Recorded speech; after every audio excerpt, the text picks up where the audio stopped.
우리 찬양대가 참 찬양할 때마다 감동이 됩니다. 저는 우리 찬양대에서 시작한 감동의 물결이 우리의 예배 가운데 그리고 여러분들의 삶의 구석구석까지 흘러가는 감동의 찬양대의 마음이 될 수 있기를 주님의 이름으로 축원합니다. 그런 의미에서 옆에 분 바라보면서 우리가 이렇게 인사할 텐데, 올해 우리 교회 표가 뭐죠? 아니. 다시 시작. 감동 2024, 감동이 있는 교회, 감동을 전하는 교회. 아멘. 제가 보니까 앞에 여기 현수막을 보고 하는 것 같아요. 눈 감고 한번 해봅시다. 눈 감고. 자, 눈을 감고. 자, 시작. 감동 2024, 감동이 있는 교회, 감동을 전하는 교회. 아멘. 우리 박수하겠습니다. 여러분, 올 한 해 우리의 삶이 하나님을 감동시키는 한 해가 될 수 있기를 축원합니다. 왜냐? 하나님의 감동 다음에는 감동으로 끝나는 것이 아니라, 하나님을 감동시키면 하나님 반드시 우리의 삶에 찾아오시고 감동의 은혜를 우리 가운데 허락하여 주십니다. 올 한 해 여러분들의 예배가 하나님을 감동시키고 여러분들의 섬김이 하나님을 감동시키고, 그래서 하나님의 넉넉한 감동의 보상을 누리는 2024년 한 해가 될 수 있기를 주님의 이름으로 축원합니다.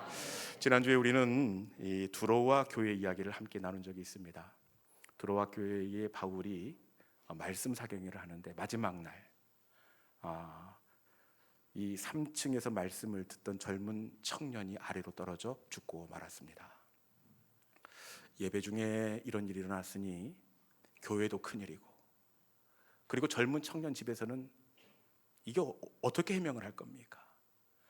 유두고 집도 곤란한 일을 만나게 되었습니다. 그럼에도 불구하고 하나님이 유두고를 살려주시는데, 하나님께서 왜 유두고를 살려주셨느냐? 제가 말씀을 쭉 묵상해 보니까 그곳에 역시 감동이 있었기 때문에 그래요. 누구의 감동? 바울의 감동이 유두고를 살리는 기적으로 이어지게 된 줄로 믿습니다. 본문을 보면 바울이 뭐라고 이야기합니까? 떠들지 말라. 그리고 다른 번역 성경에서는 제발 소란 좀 피우지 마십시오.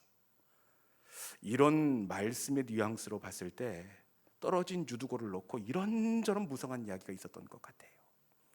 그런데 이때 바울이 어떻게 합니까? 죽은 청년을 끌어안고 그 위에 엎드렸더라. 여러분, 성숙한 사람은 예상하지 못했던 영적인 유두고를 만날 때 소리를 내는 사람이 아니라 엎드리는 사람이 영적으로 성숙한 사람이 되는 줄로 믿습니다. 말씀에 보면 소리를 낼 때는 마귀가 일합니다. 그런데 소리를 닫고 그 영적인 문제 앞에 엎드릴 때, 엎드리는 시간은 하나님께서 일하시는 시간입니다. 올 한 해 우리가 예상하지 못했던 유두고를 만날 때마다 소리 대신에, 원망 대신에 그 유두고를 끌어안고 엎드리는 감동의 성도들이 될 수 있기를 주님의 이름으로 축원합니다. 오늘 우리가 나누게 될 말씀은 출애굽한 이스라엘 백성들이 성막을 만드는 사건을 배경으로 하고 있습니다.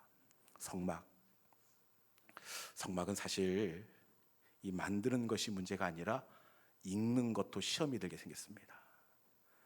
상당수 많은 성도들이 야심차게 연초에 성경 통독을 시작했다가 어디에서 다시 책을 듣게 되느냐? 이 성막 만드는 이 사건 본문을 만나면 그냥 아예 모르겠다 하고, 무슨 말인가 모르겠다고 포기를 합니다. 이 성막은 읽는 것만으로도 얼마나 힘이 드는지 몰라요. 그런데 이 일을 이렇게 감당하는 것은 몇 갑절 어렵고 힘이 듭니다. 성막을 잘 짓는 것이 아니라 하나님께서 말씀하신 대로 만들어야 합니다. 넓이와 규격과 방향과 재료와 하나님의 말씀하신 그대로 만들어야 하기 때문에 성막을 만드는 일은 너무너무 어렵고 힘이 듭니다. 그런데 이 일을 누가 감당하게 되느냐? 이 사람 이름은 조금 외워놔야 됩니다. 너무 애를 썼어요. 수고를 했어요. 자, 부살렐이라는 사람이 성막 만드는 일을 감당을 하는데, 부살렐이 어떻게 이 사명을 감당할 수 있었느냐? 우리 본문 31장 3절에 있는 말씀 같이 한번 읽어봅시다. 3절에 있는 말씀, 부살렐이 어떻게 이 일을 감당할 수 있었는지. 자, 시작. 하나님의 영을 그에게 충만하게 하여 지혜와 총명과 지식과 여러 가지 재주로. 아멘. 부살렐이 어떻게 이 사명을 감당했느냐? 말씀해 보니까 하나님의 영을 그에게 충만하게 주사. 여러분, 하나님께서 하나님의 영을 부살렐에게 부어주셨습니다. 어렵고 힘들지만 하나님이 은혜 주시고 감동시켜 주셨기에 부살렐이 이 사명을 감당할 수가 있었습니다. 여러분, 그런데 하나님의 영을 어떻게 부어주셨다고요? 충만하게 부어주셨다. 저는 이 말씀이 가슴에 훅 와닿는데, 충만이라는 단어는 가득 찬 상태가 아니라 차고 흘러 넘친 상태가 충만입니다. 부살렐에게 하나님께서는 하나님의 영을 차고 넘치도록 부어주셨습니다. 복 중에 복이요 은혜 중에 은혜입니다. 그리고 부살렐에게 하나님께서 어떤 복을 주시느냐? 재능을 주시고 지혜와 명철을 부어주셨습니다. 그런데 이 명철과 지혜는 우리가 생각하는 단순히 머리가 좋은 정도가 아닙니다. 여러분, 성막 그리고 기구를 만드는 것을 보면 이게 보통 머리로 할 수 있는 것이 아닙니다. 제가 볼 때 부살렐 이 사람이 받은 지혜와 명철은 솔로몬의 지혜에 버금다는 명철과 지혜를 하나님께서 허락하여 주셨음을 우리가 확인할 수가 있습니다.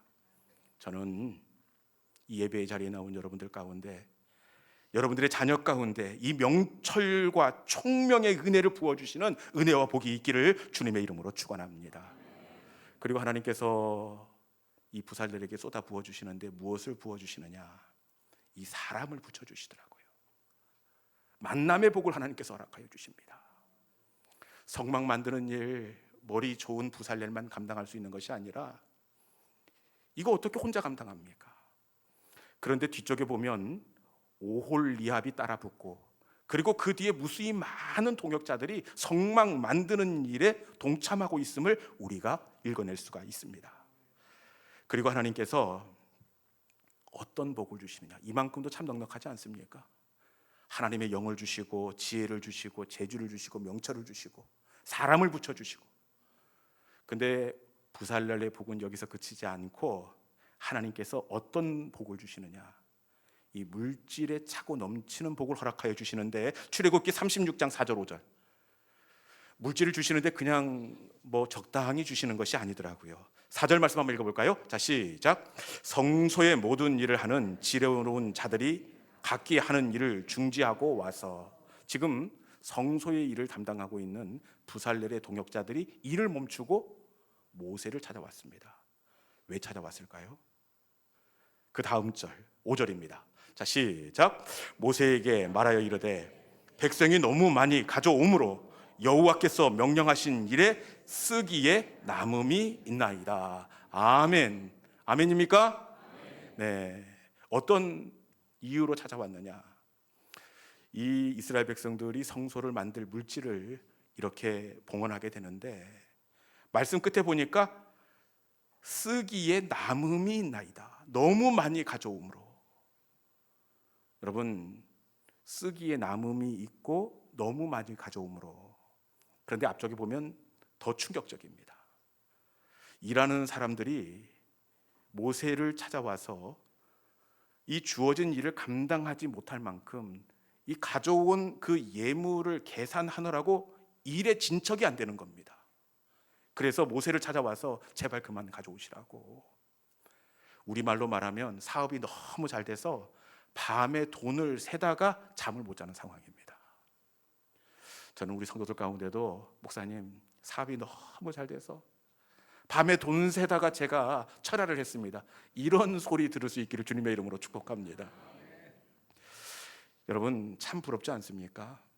하나님께서 부살렐에게 은혜를 주시고 복을 주시고 물질을 주십니다.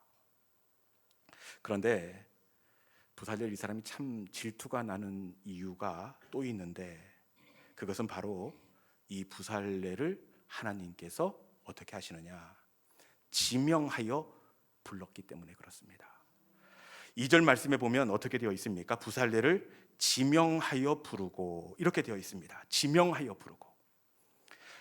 지명의 사전적 의미를 보니까 여러 사람 가운데에서 그 사람을 꼭 집어 가리키다. 여러 사람들 가운데서 그 이름을 꼭 집어 가리키다. 이것이 바로 지명입니다. 여러분, 그러니까 이 부살렐에게 하나님께서 복을 주시는데 이스라엘에 여러 백성들이 있지만 부살렐을 꼭 집어서 그 사람에게 지혜도 주시고 사람의 복도 주시고 물질의 복도 허락하여 주셨다는 겁니다.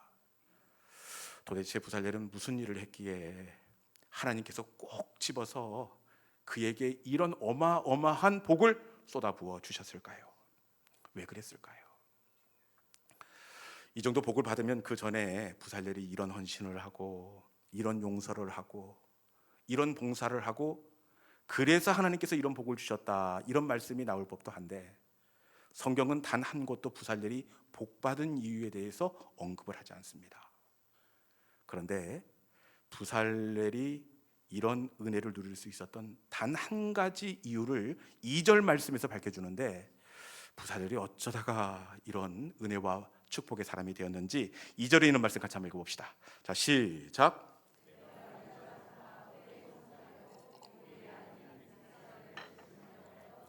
자, 다시 한번 읽어봅시다. 이게 주제 말씀인데 부살렐이 이 은혜와 복을 받은 이유가 바로 2절 때문입니다. 읽어볼까요? 자, 시작.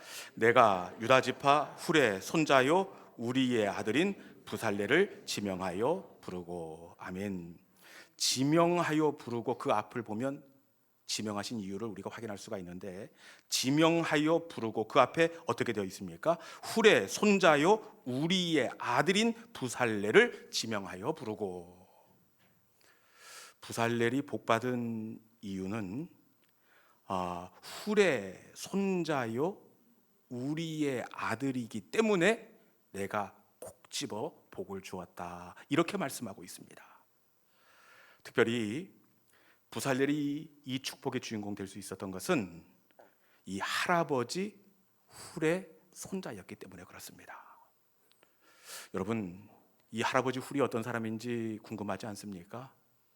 훌이 누구입니까? 이 훌은 정말 하나님의 마음을 감동시킨 감동의 주인공이었습니다. 때는 거슬러 올라가서 출애굽 백성들이 아말렉과 전쟁을 펼치던 사건으로 거슬러 올라갑니다.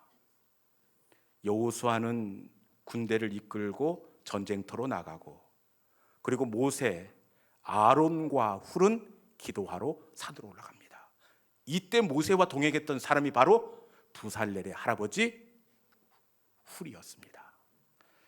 여러분, 전쟁터를 바라보면서 이 아론과 훌, 모세가 기도하고 있는데 어떨 때는 이스라엘이 이기고 어떨 때는 이스라엘이 막 뒤로 밀려나는 겁니다.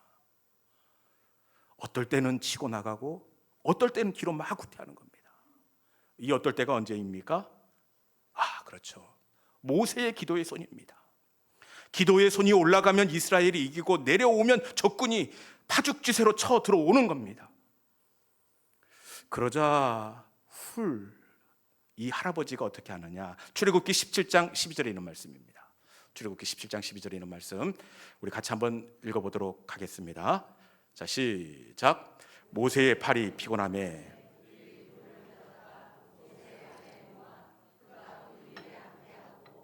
아론과 훌이 한 사람은 이쪽에서 한 사람은 저쪽에서 모세의 손을 붙들어 올렸더니 그 손이 해가 지도록 내려오지 아니한지라. 아멘. 아론과 훌, 여러분 훌이 어떻게 했다고요? 자, 이렇게 했습니다. 방송실 센스가 있으면 이렇게 했습니다. 그럼 그림을 딱 보여주셔야죠. 저를 보여주시면 어떻게 합니까? 네. 자, 이렇게 했습니다. 네. 지금 모세가 피곤하여 기도의 손이 내려오는데 이때 일단 모세를 돌에 앉히고 그리고 한 사람은 이쪽에서 한 사람은 저쪽에서 모세의 기도의 손이 내려오지 않도록 붙들어 주었습니다. 그런데 사실 이 상황 가운데서 모세의 팔을 붙잡아 주는 것 쉬운 일이 아닙니다. 아니, 피곤하면 모세만 피곤합니까? 훌과 아론도 똑같이 산에 올라가서 그 전쟁터를 바라보면서 똑같이 고생하고 똑같이 기도했습니다.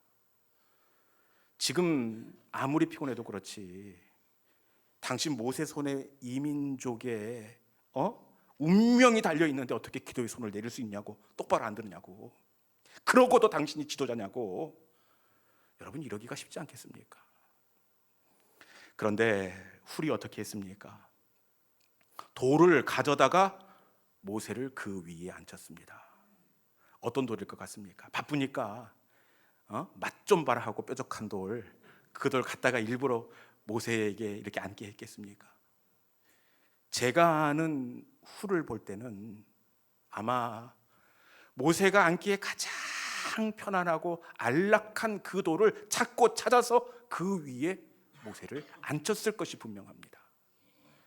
그리고 그 손을 들어주는데 언제까지? 그렇죠, 해가 지기까지 그 팔이 내려오지 아니하였더라. 여러분, 잠깐 붙들어주는 것 할 수 있습니다. 나도 힘들어 죽겠는데 그 다음은 당신 몫이라고 그렇게 하기가 쉽습니다. 그런데 이 훌은 모세의 손을 붙들어주되 해가 지기까지 그 옆에서 내려오는 기도의 손을 끝까지 붙잡아 주었다는 사실입니다. 여러분, 훌의 이 이야기 감동이 되지 않습니까? 아마 이것을 보면서 하나님도 크게 감동했을 것이 분명합니다. 그리고 훌의 감동에 관한 이야기가 또 하나 있는데, 성경에는 나와 있지 않고 미드라시에 등장하는 훌의 이 감동의 이야기가 있습니다. 미드라시는 이 성경은 아니지만 유대인들에게 아주 성경만큼이나 가치가 있고 권위가 있는 성경 뒷이야기를 기록한 책, 이것이 바로 미드라시입니다. 모세가 십계명을 받기 위해서 시내간의 산에 올라가 40일 동안 내려오지 않았습니다. 그러자 이스라엘 백성들이 아무래도 모세가 죽은 것 같다, 우리를 약속의 땅으로 이끌 신을 만들자. 그러면서 뭘 만들죠? 금송아지를 만듭니다. 그런데 미드라시에 보면 이때 이 훌이 나섰다는 겁니다. 어떻게 하나님께서 싫어하시는 그 일을 할 수 있겠냐고, 이것은 아니라고.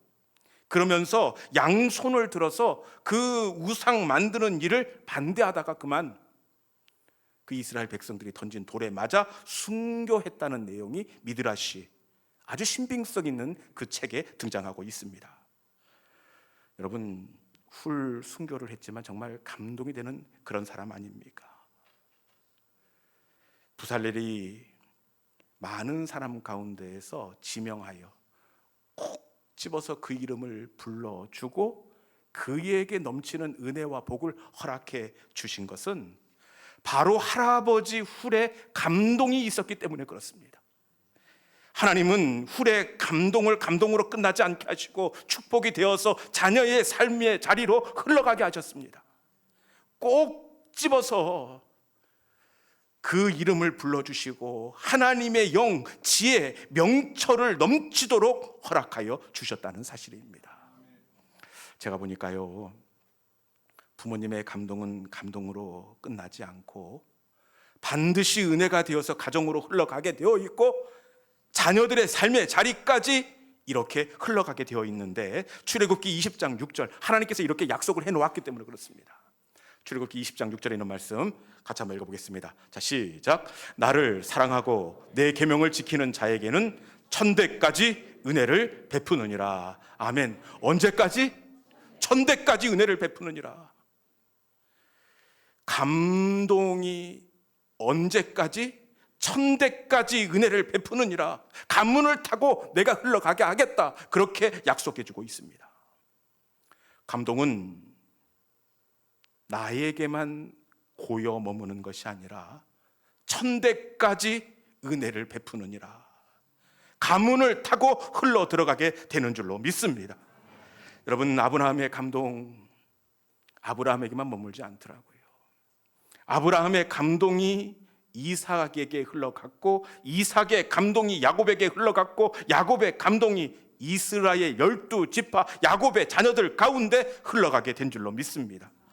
부모의 감동은 반드시, 좀 더 세게 해야 돼요, 반드시 자녀의 삶의 자리로 흘러가게 되는 줄로 믿습니다. 저를 봐도 그래요. 여러분들은 어떻게 보일지 모르지만 제가 우리 교회 부임에서 가장 많이 듣는 이야기 중에 하나가 목사님 어쩜 이렇게 복이 많으시대요. 이 이야기를 참 많이 들었어요. 누구 목소리 같습니까? 다시 한번 해볼까요? 저에게 하시는 말씀이 목사님은 어쩜 이렇게 복이 많으시대요.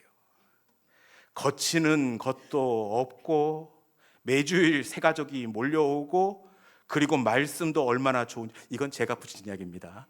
네, 이렇게 되고 싶어서 붙인 이야기입니다. 그러고 보니 참 저에게 하나님께서 많은 복을 주셨어요.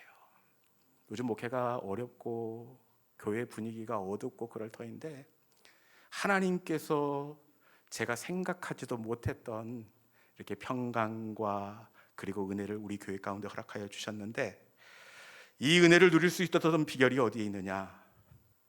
그건 역시 감동 때문에 그러더라고요. 저희 할머니 그리고 우리 어머니가 참 교회에 감동이 되는 그런 어른들이었는데, 시골 살림이라 사는 것 빠듯하지 않습니까? 더군다나 요즘 같은 계절에는 시골에서 뭘 합니까? 부흥회 하는데 시골에 식당이 없어요. 그러면 부흥 강사 목사님 식사는 어디?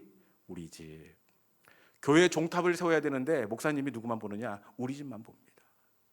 교회 상수도 공사를 해야 되는데 파이프 묻고 그리고 지하수파고 이 일들을 하는 데 있어서 어려운 살림에도 불구하고 빼시는 법이 없었습니다. 여러분, 부모님의 감동을 심었기에 그 열매를 제가 누리게 되었고 우리 교회가 함께 맛보게 되는 줄로 믿습니다. 사실 저뿐만 아니라 오늘 이 자리에 있는 여러분들도 마찬가지일 것입니다. 여러분들이 지금 누구 때문에 이 평화를 누리고 누구 때문에 이 감사를 누리게 되었습니까? 그건 역시 돌아보면 부모님이 심으신 감동의 씨앗이 지금 우리가 누리고 있는 축복의 열매가 되었다는 사실입니다. 여러분, 지금 우리가 그 열매를 누린다면 이제 지금은 우리의 차례가 되었습니다. 우리가 심어야 우리의 자손들이 그 감동의 열매를 누릴 수가 있습니다. 여러분, 올 한 해 감동을 심는 감동의 성도들이 될 수 있기를 주님의 이름으로 축원합니다. 제가 심호하고 있는 이 목양실에 보면 원로 목사님께서 놓고 가신 책 몇 권이 있는데 그 책이 늘 이렇게 자리에 앉을 때마다 앞에 있어서 눈에 띄어집니다. 그 책의 제목이 내 입에 건강이 있다, 이런 책인데 아마 중간에 건강에 문제가 생겨서 음식을 잘 가려 드시려고 이 책을 사서 읽으신 것 같습니다. 내 입에 건강이 있다. 그래서 저는 이 책을 볼 때마다 내 감동에 자녀의 미래가 달려있다, 이렇게 해석이 됩니다. 여러분, 우리 입에 건강이 달려있듯이 우리의 감동에 우리 가문의 건강이 달려있는 줄로 믿습니다. 여러분, 유산 중에 최고의 유산은 뭐냐? 물질이 아니라 감동입니다. 왜냐? 물질은 얼마 가지 못해요. 그렇지만 감동은 흘러가고 천대까지 내가 은혜를 베풀겠다, 그렇게 약속하고 계십니다. 올 한 해 우리 교회의 표 감동이 있는 교회입니다. 올 한 해 감동으로 영적인 가문의 흐름을 바꿀 수 있기를 축원합니다. 감동을 흘려보내는 믿음의 성도들이 될 수 있기를 주님의 이름으로 축원합니다. 이 시간에 주신 말씀을 기억하면서 하나님, 제가 감동의 조상이 되기를 원합니다. 축복의 조상이 되기를 원합니다. 주님, 나로부터 시작된 이 감동이 우리의 자녀들의 삶의 자리 가운데 감사가 되고 하나님의 축복이 된다면 하나님, 제가 감동의 조상이 되겠습니다. 감동을 심는 영적인 믿음의 조상이 되겠습니다. 올 한 해 감동을 심을 수 있도록 내게 힘 주시고 은혜 주시고 능력 주시옵소서. 이 시간에 감동의 조상이 되기를 선포하면서 하나님의 언약 안에 있는 축복의 통로, 우리 함께 찬양하겠습니다.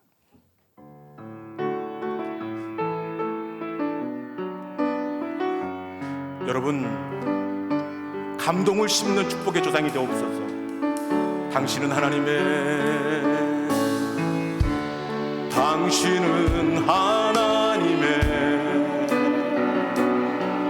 언약 안에 있는 축복의 통로. 당신을 통하여서 열방이 주께 돌아오게. 다시 한번 찬양할까요? 당신은 하나님의 언약 안에 있는 축복의 통로. 당신을 통하여서 열방이 주께 돌아오게. 믿음으로 선포하면서 당신은 하나님의